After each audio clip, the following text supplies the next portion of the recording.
Christmas dinner at the Reeves house was always loud, but this year, the sharpest noise was Jessica's voice. Still wearing that coat, Thomas? I swear, it's older than your grandchildren. She never misses a chance to make me feel like a relic. Jess, come on. It's just Dad's favorite coat. Exactly. A favorite from before the kids were born. There's sentimental, and then there's stubborn. Thomas didn't answer.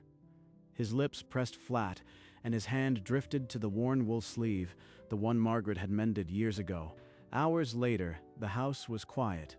Thomas stood by the frosted window, still in his coat, as if it were armor he wasn't ready to remove. The coat's lining had been torn for years, a hidden pocket, a habit born in a different marriage, a different life. He slipped his hand into the tear, an old, worried motion. But tonight, his fingers found something that hadn't been there before. Margaret, what did you leave for me? He pulled his hand from the lining, an envelope now clutched in his trembling fingers. The return address was a genetic testing lab, but the name below it froze his blood. Mrs. Margaret Reeves. She never told me she took a test. Why would she hide this? The envelope was sealed, postmarked 8 months before Margaret passed. He hesitated, the weight of the coat's secret pressing against his chest. He tore it open slowly.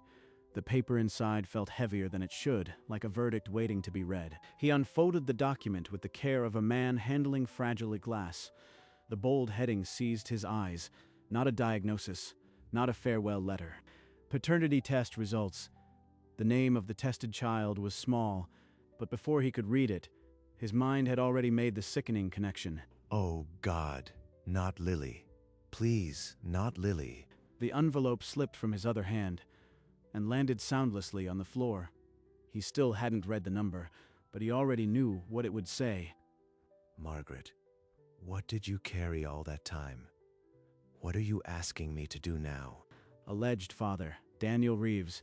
Probability of paternity, 0%. The child tested is not the biological offspring of the tested male. Lily, not my son's child. Then whose and how long has Jessica? A thin folded paper drifted from the report. A handwritten note on stationery that smelled faintly of lavender. My dearest Thomas, if you are reading this, I am already gone. I couldn't bring myself to destroy the test. It felt like destroying Lily, so I hid it in the coat you always kept close, hoping one day you'd find it and finish what I could not. Protect our son. Forgive me.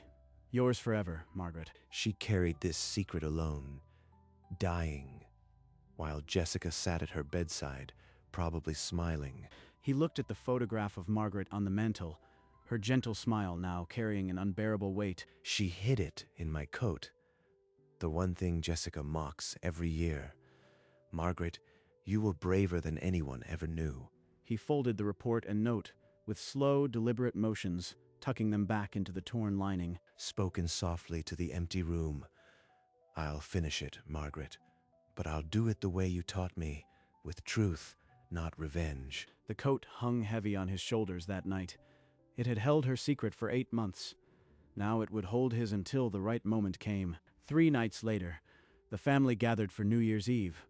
Thomas wore the coat, the secret pressed flat against his ribs. She looked like the perfect mother, kneeling beside Lily, smoothing her hair. A performance I watched with fresh eyes. Daniel laughed at something, Ethan said, unaware that the child on his wife's lap was not his own. You are awfully quiet tonight, Thomas. Did the coat finally swallow your voice? No, just thinking about what people hide behind their smiles. Jessica's smile flickered, just for an instant, before she laughed it off as an old man's ramblings. Lily hadn't asked for any of this. She was just a little girl who loved her grandfather. But I couldn't unknow the truth. Ethan stood in the doorway, clutching a toy car. Even at 7, he sensed something was wrong. Is there a problem, Thomas? You've been staring at me all evening. No problem at all, Jessica. I was just admiring how hard you work to keep everything together. The next morning, Thomas retrieved Margaret's jewelry box from the closet, the one with the hidden compartment she thought he never noticed. Inside, not jewels, but a small leather journal. The spine was cracked, the pages filled with Margaret's tidy cursive. The entry was dated 3 months before her passing. I confronted Jessica today, She laughed at first, then her eyes went cold. She said, "If I ever told Daniel, she would take both children and leave him with nothing. I am too sick to fight a legal war. God help me." She didn't just suspect it, she knew. And Jessica threatened a dying woman to keep her silence. The journal continued, detailing Jessica's affair with a man Margaret only referred to as, Her hand shook on the pages.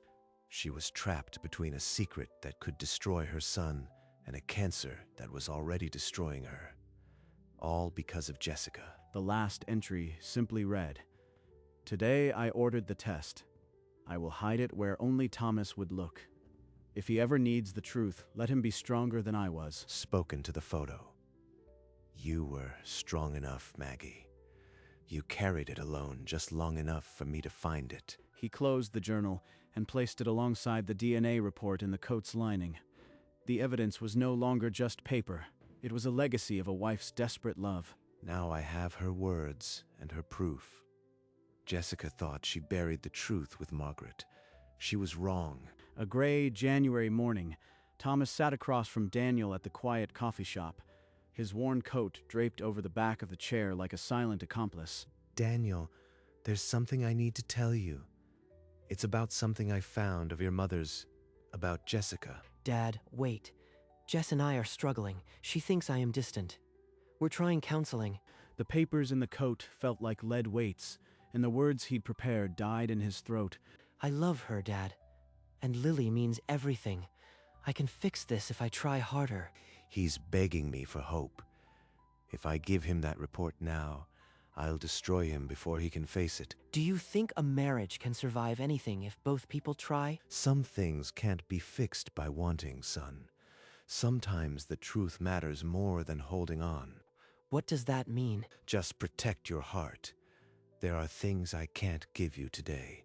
He grabbed the coat, its hidden papers heavier than stone, and later sat alone in his den, the torn lining a silent accuser of the mercy he'd chosen.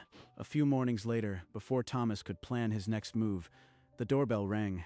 Jessica stood on the step, a sharp smile already in place. Thomas, I was just passing by. I thought I'd left Ethan's little toy here after New Year's. She's never stopped by unannounced in 6 years. Now suddenly, she's looking for a toy. She walked in, her gaze sweeping the room until it landed on the coat, draped over a wooden chair. The torn lining was visible, a gap in the fabric that hadn't been there before. That coat again. What do you actually keep in that torn lining, Thomas? Kleenex from the 90s. She reached out, fingers grazing the fabric. Thomas stepped forward, his voice flat and final. It's just an old coat, Jessica. And if there's something inside, it's mine to worry about, not yours. You used to laugh off my jokes. Now you act like I am opening a vault. Maybe I am just tired of the same jokes. Find your toy, Jessica. Then I think you should go. She knows there's something in the coat. It's only a matter of time before she comes back. That evening, Thomas moved the coat to his bedroom closet. The torn lining no longer felt like a hiding place. It was a target. The following week, Thomas drove to the address printed on the old envelope, a sterile lab building on the edge of town. He walked inside, the coat heavy on his shoulders, the hidden papers pressing against his ribs. At the reception, he asked to speak with someone about a test that was conducted the previous year. His voice was calm, but his hands were not. The technician retrieved a slim folder and scanned the collection notes, her expression professional but curious. Just confirm it wasn't a mistake. I need to hear it's real before I destroy my son's life, she said. The chain of custody was intact. The sample was collected from a minor child, Lily Reeves, by buccal swab in the presence of a parent, and then, as if recalling a detail, the technician added, the mother herself brought the child in. It would have been early last spring. Jessica walked Lily through those doors and gave the sample. She knew exactly what they were asking for. Thomas wrote a brief note on a scrap of paper, documenting the technician's confirmation, then folded it into the coat's lining with the rest. He drove away from the lab with a quiet fury. The time for doubt was over. Now he only needed the right moment, and the courage to break his son's heart. That afternoon, the doorbell rang. Thomas opened it to find Daniel, his expression unburdened for the first time since Christmas.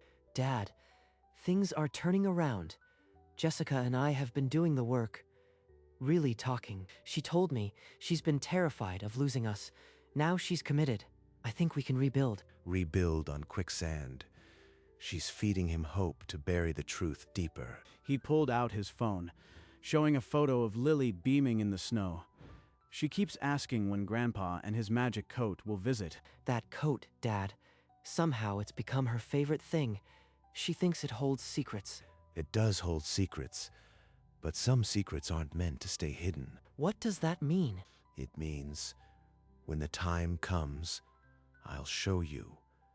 And I need you to remember that love, real love, survives the truth. Thomas squeezed his son's shoulder, the coat's burden heavier than ever. That night he sat alone, staring at the torn lining.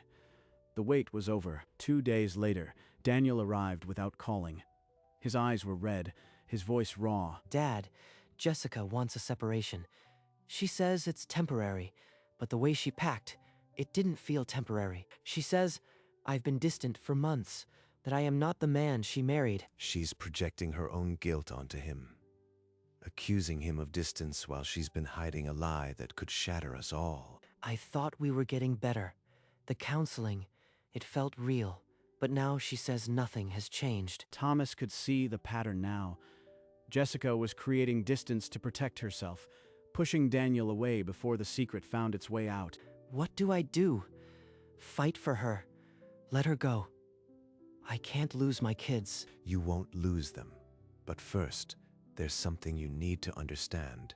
Something I should have told you already. If I wait any longer, he'll make a decision based on her lies. It has to be now. Thomas reached into the coat's lining and withdrew the envelope. The weight of it had waited long enough. Not yet, son. I need to be sure about what this means before I hand it to you. Dad, just tell me. Whatever it is, we can handle it together. Soon. But I need to ask a few more questions first. Trust me.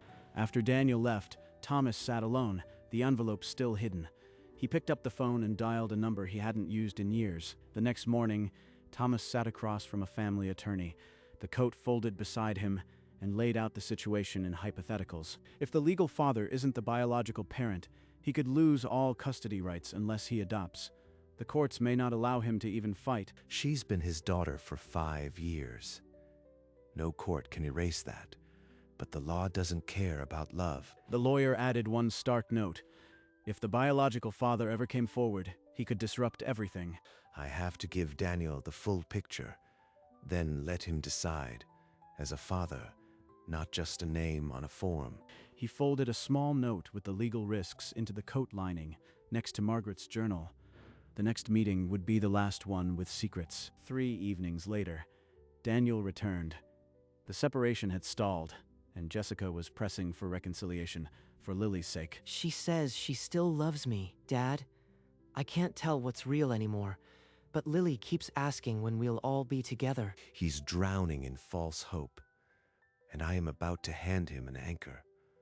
But he deserves to know the truth. Thomas rose, walked to the coat on its hook, and slipped his hand into the torn lining for the last time. He placed the DNA report and Margaret's note on the table between them. The air thickened into silence.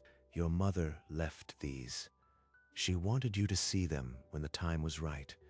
That time is now. What is this, Dad? A letter? Forgive me, Margaret.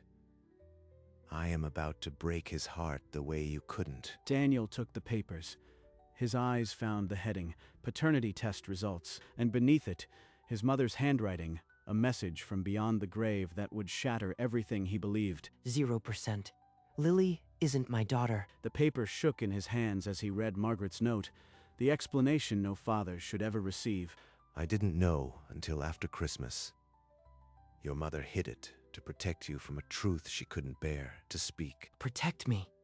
She let me live a lie while she sat on this, and Jessica. He stopped, the anger giving way to something worse, the realization that the daughter he loved was not his. How do I walk into that house and not scream the truth? You don't, not yet. We need a new test, one done quietly, with no room for doubt. Then you decide. A new test. And after that, I'll know if I can still be her father. He nodded slowly, his jaw set.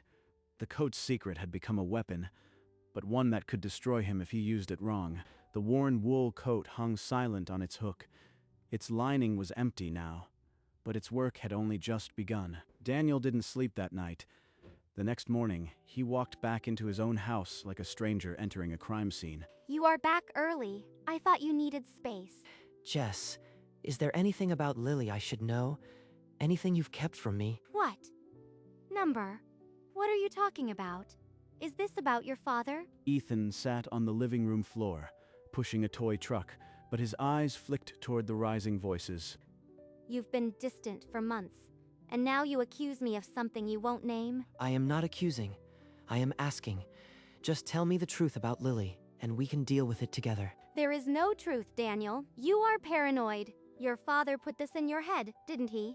That old fool and his coat. A door slammed upstairs, Lily's voice calling, confused. The house was coming apart. He left her standing in the kitchen, composure cracking. The timing was wrong. She knew now.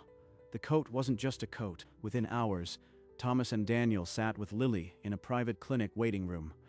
The story for the staff, a routine allergy check. It's just a quick swab, sweetheart. Open wide for Grandpa. Lily sat perfectly still, trusting the two men she loved most, unaware her whole world was balanced on that tiny brush. They dropped her back at preschool with a kiss on the forehead. Thomas watched her disappear through the doors, his chest tight. That afternoon, while Thomas was still out, his front door opened to someone with a key. Jessica hadn't wasted a second. Empty. The lining is completely empty. He already found it. That evening, she was on his doorstep, eyes wild, no pretense left. Where is it?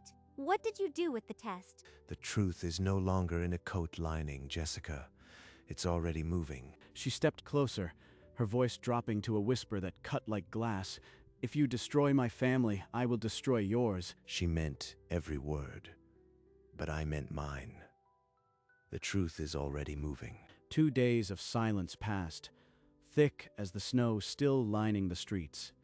Then Daniel's phone buzzed. Dad, the results are in. Clinic's open for another hour. Can you meet me there? They pulled up beneath the lab's sterile lights, a father and son carrying a question that had no good answer. Inside, a technician handed Daniel a slim envelope with a practiced, neutral smile. His hands barely trembled as he took it. This is it. No more waiting. No more hoping. He unfolded the paper. The bold print hit him like a second blow, identical to the first. Probability of paternity. Oh, 0.000%. It's not a mistake. It never was. I am here, son. Whatever comes next, you don't carry it alone. He folded the paper, his hands now still. The unknown had become a fact. The facts would now require a decision. They drove back to Thomas's den in silence. The coat still hung near the door, lining empty, presence full. I can't hate her for this, Dad.